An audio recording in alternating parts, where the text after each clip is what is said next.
আগের দিন আমরা অর্জুন বিষাদযোগের প্রথম অধ্যায় তার 43 নম্বর পর্যন্ত পড়েছিলাম। আজকে 44 নম্বর স্তর। উৎসন্নকুলধর্মাণাং মনুষ্যাণাং জনার্দন নরকেহ নিয়তং বশো ভবতীত্যানুশূশ্রম। হে জনার্দন, আমি শুনে এসেছি যে যার কুল ধর্ম নষ্ট হয়ে যায় সেই ব্যক্তি বহুকাল নরকে বাস করতে হয়। অর্জুনের সেই বিষাদ চলছিল। অর্জুন বলছিলেন যে যদি কুলক্ষয় হতে থাকে তাহলে আমাদের কুলের রীতি নীতি আচার ব্যবহার শেখানোর জন্য কেউ বেঁচে থাকবে না, এবং যার কুল ধর্ম নষ্ট হয়ে যায় তারা বহুকাল নরকে বাস করে। শুধু সে নয়, তার কুলও নরকে যায়।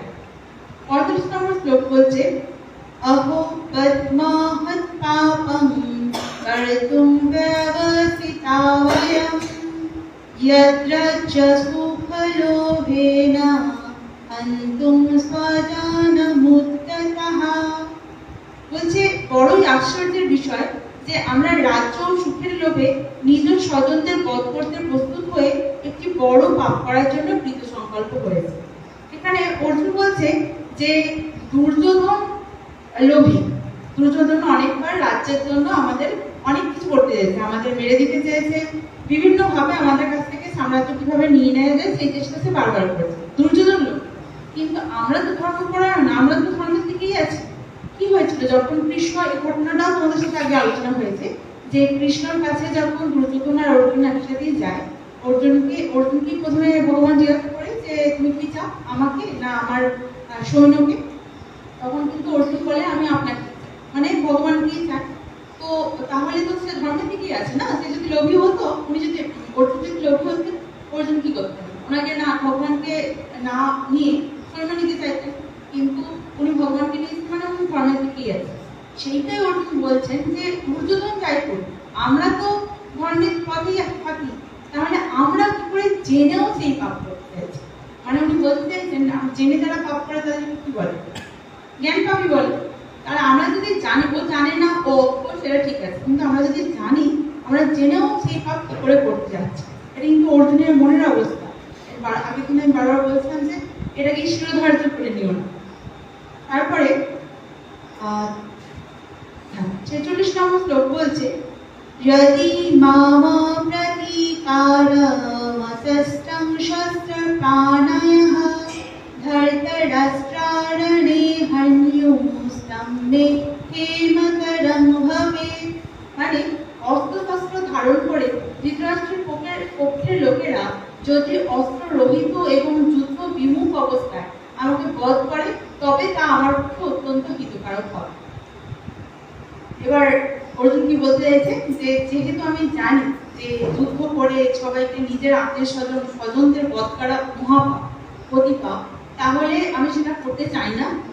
বরং আমাকে যদি এরকম অস্ত্রহীন অবস্থায় পেয়ে আমি যদি যুদ্ধ না করছি, না পেয়ে ওরা আমাকে মেরে দেয়, সেটাও আমার জন্য মঙ্গল। মানে উনি বলতে চাইছেন, উনি দেখাতে চাইছেন যে উনি কি প্রচন্ড পরিমাণ ধর্মপরায়ণ, সেটা উনি কিন্তু দেখাচ্ছেন যে আমি জেনেও এই ভুল কোনোভাবেই করবো। যেহেতু আমি জানি এটা পাপ, আমি এই ভুল করবো না। ওরা যদি আমাকে মেরে দেয়, মেরে দিই। তোমাদের কি মনে হয় সংসারী ব্যক্তিদের, যারা আমরা বেশিরভাগ সংসারী ব্যক্তিদের মনে হবে যে এটাই ঠিক কথা, অর্জুন যেটা বলছে সেটাই ঠিক? তোমাদের তাই মনে হচ্ছে না যে অর্জুন ঠিকই বলছে? যে নিজের শত্রুদের, নিজের স্বজনদের মারার থেকে ওরা যদি আমায় মেরে দেয় তাও ভালো, অন্তত আমি নরকে যাবো। মানে এখানে যা হয় হয়, আমাদের তো সবসময় কর্মের ফল করতে হয়। আমি বলছিলাম না আগের দিন যে পুরো গীতার পর শেষে গিয়ে এত কিছু অর্জুনকে মানে হিতোপদেশ দিয়েছে কৃষ্ণ, কিন্তু শেষে উনি কিন্তু বলেছেন যে কর্মের ফল ভুগতেই হবে। তাহলে অর্জুনের সেই কথাটা মনে হয় স্বাভাবিক যে আমি কেন শুধু কর্ম খারাপ করবো, আমার স্বজন হত্যা দায় কেন আমি নেব? সেটা উনি বলতেই পারেন। সব সংসারী মানুষদের সেটাই মনে হয়। কিন্তু একবার ভেবে দেখো ডিউটি কোথায়? মানে আমাদের কর্তব্য, যে যখন আমাদেরকে যেটা করতে দেওয়া হয়েছে, যে কাজের জন্য আমি ব্রতী, সেটাই আমার ডিউটি।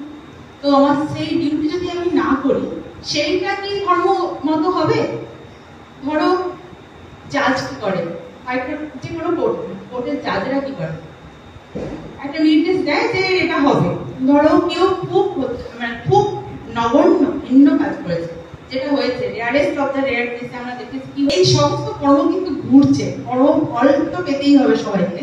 যাই হোক, দিল্লির যে কেসটা হলো, কি দিয়েছিল সবাইকে? ক্যাপিটাল পানিশমেন্ট দিয়েছে। আর একদম ক্যাপিটাল পানিশমেন্ট বলতে যেটা একদম কি বলে এটা, ফাঁসিকে বলে ক্যাপিটাল পানিশমেন্ট। তো ফাঁসির আদেশ দিয়েছে।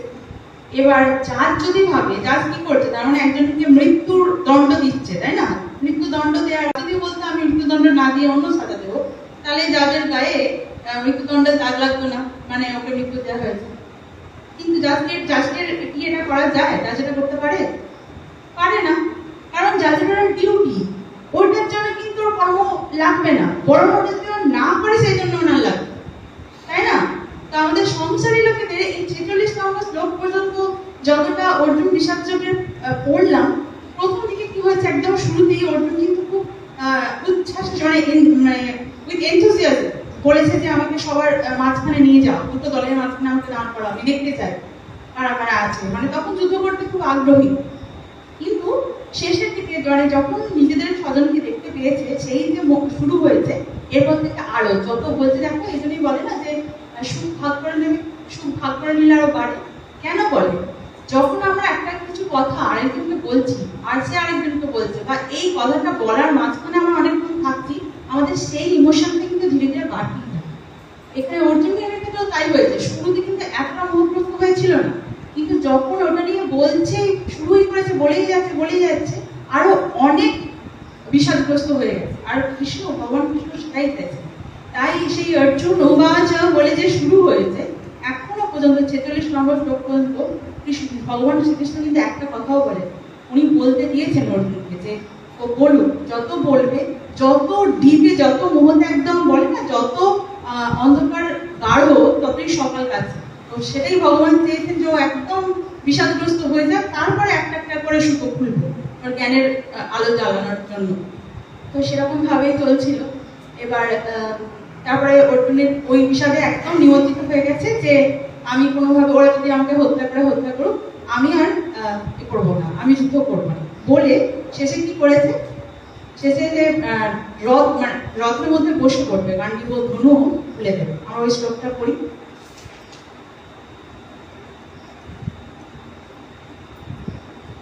47 নম্বর শ্লোক। 47 নম্বর শ্লোক বলছে, সঞ্জয় উবাচ এব মুক্তার্জুনঃ শঙ্খে রথোপস্থৌ উপাবিশৎ বিসৃজ্য সহস্রং চাপম শোক সংবিঘ্ন মানসঃ। সঞ্জয় বললেন, এই কথা বলে শোকাকুল মনে অর্জুন ধনুর্বাণ পরিত্যাগ করে যুদ্ধস্থলে রথের মধ্যে উপবেশন করবেন। মানে এতটা বিষাদগ্রস্ত হয়ে পড়েছে। দুটো সিচুয়েশন ভাবো, যখন সে দুটো দলের মাঝখানে গেল, আর গান্ডীব ধনু মানে বাঁ হাতে ধনুটা ধরে, বাঁ হাতে তীর নিয়ে একদম রেডি হয়ে মাঝখানে গিয়ে গেছে যে আমাকে দেখাও। আর এখন কি হলো, একদম বিষাদগ্রস্ত হয়ে বসে পড়লো, আর ধনু রেখে, তীর ধনু সব রেখে দিয়েছে, আমি আর যুদ্ধ করবো না বলে বিষাদ হয়ে রেখে দিয়েছে। তো এই দুটো জায়গার মধ্যে কি মনে হয়, ভগবান শ্রীকৃষ্ণ সেটা আস্তে আস্তে বলবেন, কিন্তু এখানে ব্যাপারটা কি, যদি অর্জুন যুদ্ধ না করেন তাহলে কি যুদ্ধ হবে না? কারণ ভীম তো মাকে কথা দিয়েছে, ভীমসেন মা কুন্তিকে কথা দিয়েছে, কুন্তির আজ্ঞার পালনের জন্যই সবাই যুদ্ধ করতে এসেছে, এবং তার সাথে দ্রৌপদীর সাথে যে অন্যায়টা হয়েছিল সেইটা ওদের মনের মধ্যে আগুন জ্বালিয়ে রেখেছিল বলে সবাই যুদ্ধ করতে এসেছে। তাহলে শুধু অর্জুন যদি যুদ্ধ না করে তাহলে কি যুদ্ধ বন্ধ হয়ে যাবে? হবে না, যুদ্ধটা ঘটবেই। যুধিষ্ঠিরও যুদ্ধ করবে, ভীমও যুদ্ধ করবে, বাকি সবাই যুদ্ধ করবে। আর সব থেকে বড় কথা, যদি ওনারা যুদ্ধ নাও করেন, অন্য দিক থেকে যখন যুদ্ধে আসবে, মানে যুদ্ধ শুরু হয়ে যাবে, তাহলে তো তখন কি হবে? তখন কি অর্জুন এটা বলতে পারবে যে আমি সেলফ ডিফেন্সে আমি মারলাম, সেলফ ডিফেন্সে আমি যুদ্ধ করলাম? মানে যুদ্ধটা করবে, যেটা অবশ্যম্ভাবী সেটা হবে। শুধুমাত্র আমাদের মনের অবস্থার সাথে বিচার করে এটা মানে এখানে গীতাটা শুরুই হয়েছে, অ্যাকচুয়ালি এটা পুরোটাই কৃষ্ণের সবটাই করা, মানে ভগবানেরই মায়া না, সবটাই ভগবান মায়াটা ভাবে সৃষ্টি করেছেন যে কৃষ্ণ অর্জুনকে ইচ্ছা করে এই বিষাদ যোগে ফেলেছেন, বিষাদের মধ্যে ফেলেছেন, যাতে এত বিষাদে নিমজ্জিত হয় ওর ওই জ্ঞানগুলো থেকে সুতোর মানে জ্ঞানের আলো জ্বালাতে গিয়ে আমাদের ভবিষ্যতের সব প্রজন্মকে জ্ঞানগুলো দেওয়া যায় যে আমাদের মধ্যে কি চলে আর যে কি চলা উচিত আর কি চলা উচিত নয়। যখনই আমরা এই দুটো সবসময় কন্ট্রাডিকশন চলতে থাকে যে আমি এই কাজটা করবো, এটা করা উচিত হবে না, ওইটা করা উচিত হবে না, করাটা উচিত হবে, তখনই গীতা কিন্তু আমাদের উপদেশগুলো দেয়। এই এক্ষুনি তোমাদের যেটা বললাম জাজের ব্যাপারটা, জাজ যদি ভাবে যে এটা আমার দোষ লাগবে, গীতাই তাকে বলে দিয়েছে এটা তোমার ডিউটি, এটা তোমার দোষ লাগবে না, তাই না?